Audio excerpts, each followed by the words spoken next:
Hey folks, it's Matt once again. Welcome back to another review.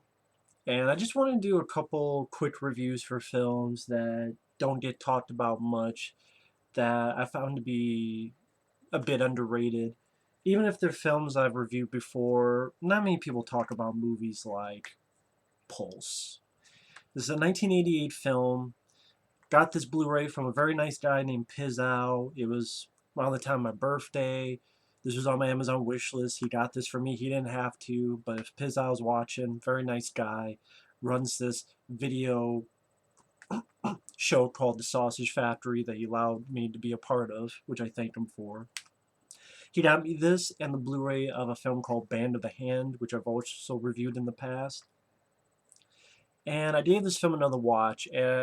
Unfortunately, no features because it's Mill Creek Entertainment, and I don't know if you could find anyone to talk about this film, although it'd be interesting to hear from the cast, or especially the writer-director Paul Golding, which I don't know what he's up to nowadays.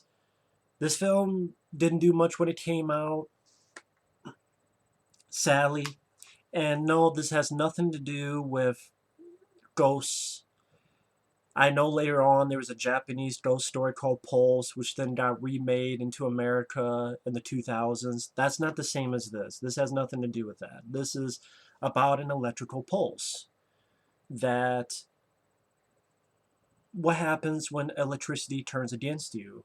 And some people may find that a weird idea. I find it a very intriguing idea. And they don't go into the origin of how this came to be. Sometimes you want films to do that. This is an example of a film that did not need that. It's just something that happens to be Cliff DeYoung, who I think is a good actor. Him and his girlfriend, or his new wife, played by Roxanne Hart. They're seeing that their neighbor, things are going crazy, cops have been called over, they don't know what's going on. And then Cliff DeYoung's son, who was living somewhere around Colorado or so forth, he comes by with his mom. He comes by to see his dad and his dad's new wife. And the kid's played by Joey Lawrence. And I think Joey Lawrence did a good job as our lead. And he starts noticing things going weird, stuff with the electronics going weird.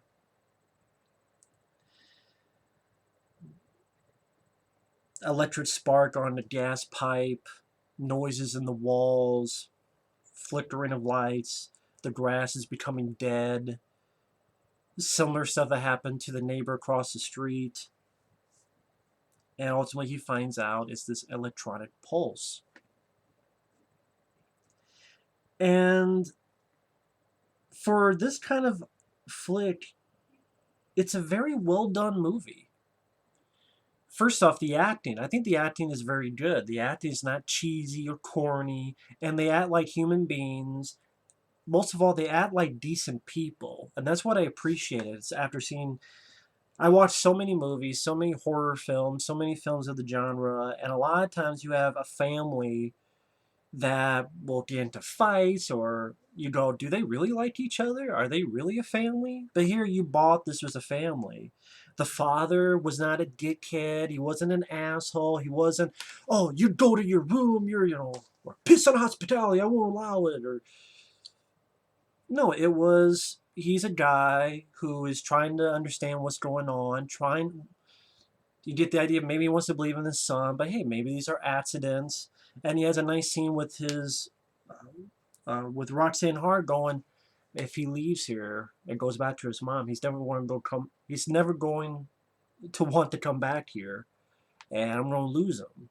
How can I be his dad if I never see him? And so there's a good heart to the characters. The Roxanne Hart, who in a way is the stepmom of this kid. She's not a bitchy stepmom. She's not the nasty stepmom. Believe me, I've seen so many films where the dad is a clueless dickhead, where the mom is the bitchy stepmom. No, she is very kind. Even though this is not really her son, she treats her as her son, and she's very nice. And she's the one who starts to, maybe there's something to what he's saying. Maybe there's something to what's going on here.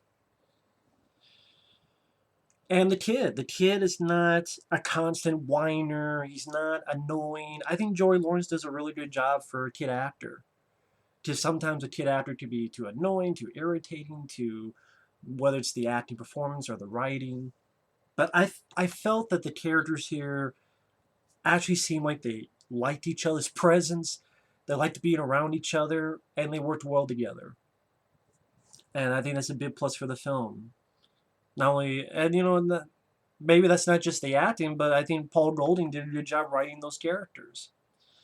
This is a slow burn movie. If you're going to this film expecting gory deaths or not many people die in the movie.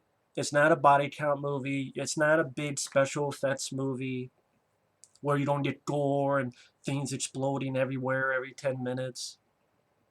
It's a PG-13 film. But I thought it told its story very well with the characters. I thought the score fit the film like a glove. Jay Ferguson did a great job with the score. It's a underrated score. Some of the cinematography, the way things look, where you get really up close into these electronics and the director and the way the camera goes. There's a certain type of photography that's called, I forget what it is, where you go super, super close into these electronics and the wires glow as if they're coming alive and you're going through some great point of view is not the right word, but some great up close shots giving these machinery around the house a certain amount of life. I like the old man across the street played by uh, Charles Tinner. And well, he doesn't live across the street, but Joey Lawrence finds him across the street. He's a guy who seems to work. He talks about how he's seen many houses like this. He's kind of like if he was Crazy Ralph's brother. If Crazy Ralph from Friday the 13th had a brother, this would be him. And I thought the old guy, he was a fun presence. He's like, I'm not going to tell anybody. Because you know what they're going to say? They're going to say I'm crazy. And later on when he's talking to his stepmom, hey, what do I know? I'm just crazy, right? Which, I mean, he has a point. If he did tell what's going on, people would think he's crazy. And when something happens, I think it's well done. The kid, he's thinking of maybe driving to the airport, but then he realizes, no, that's a dumb idea. Let me go back in. He's trapped in the garage. Wires spark. Gas fills up, ready to suffocate him. The stepmom is in the shower, and this hot water blasts on her, burns her across her body. Thankfully the water was going down here, so it didn't catch her face, but it caught her body. Cliff Dion, I will admit, does a stupid thing where he goes back to the house, but by this point, I kind of deal with it because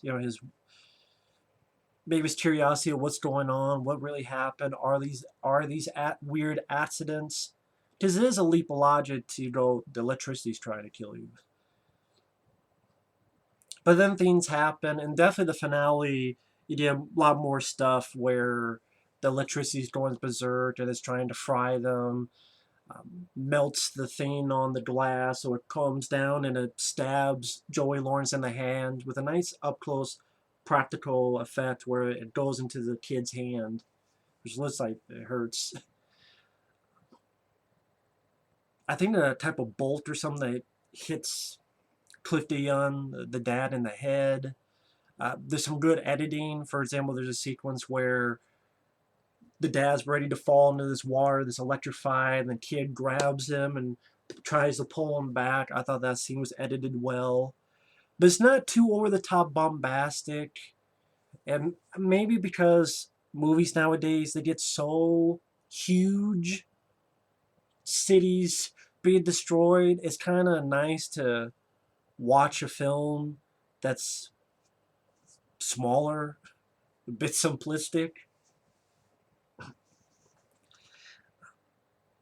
I don't have too many faults with the flick. I would say one of them is they did Joey Lawrence's brother, I think is Matthew Lawrence, who's his neighborhood kid. who talks to Jory Lawrence. Thankfully, he's only in 2 or 3 scenes, but he's really over the top. But when he's talking to Jory Lawrence, it's like, you know what happened next door? Isn't that sad? Or isn't that bad? If you see the movie, you know what I'm talking about. Isn't that sad? Like, it's like, Jesus, hey, did Jory Lawrence have to put his brother in because it was like obligation? Like, I don't want him in there, but I have to because my mom told me to. I don't know. Maybe the director had to put him in there because that was pretty over the top. That stuff could have been cut out. But thankfully, it's not too long. It's for a combined total of maybe a minute, so it's not that big of a deal. Again, he appears like 2 or 3 times at most. But yeah, this is probably a film that not a lot of people would like because they feel it's too slow or it's not enough action, and they want maybe body count, gory deaths, stuff of that nature. But this is, I thought of, it was an intriguing presence of an electrical pulse. I thought it built up some decent enough suspense. It helps that I like the characters and the actors do a good job. I think the writing is a bit underrated. The ending, at least stuff does happen, and you get a little bit of chaos that happens within the house as they try to escape their house.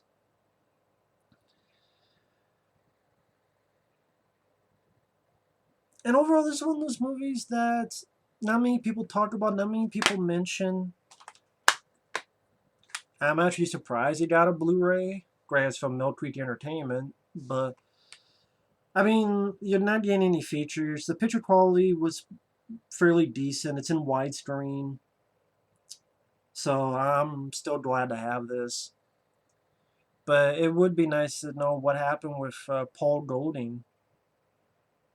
I know I'm not the only one who likes the film. I know there are other fans, so it'd be nice to hear from him. But either way, Pulse, I think it's an underrated flick. If you're expecting a fast-paced action or gore or body count bonanza, this is the total opposite. But I thought it was just a well-done flick. It was a well-done, underrated, small, quaint little film. Things are just a good underrated flick. Pulse. So I have done a review of this before. Feel free to check that out on my channel. But I just want to give a few more thoughts. I like doing that every couple years or so. Just see, I'm not all about ranting on my channel. Yeah, it's fun to rant on something, but I like talking about underrated gems like this as well. And maybe that's what I'll call a Pulse review, movie review, underrated gem. But thanks for watching. Take care, and we'll see you on the next one. Later.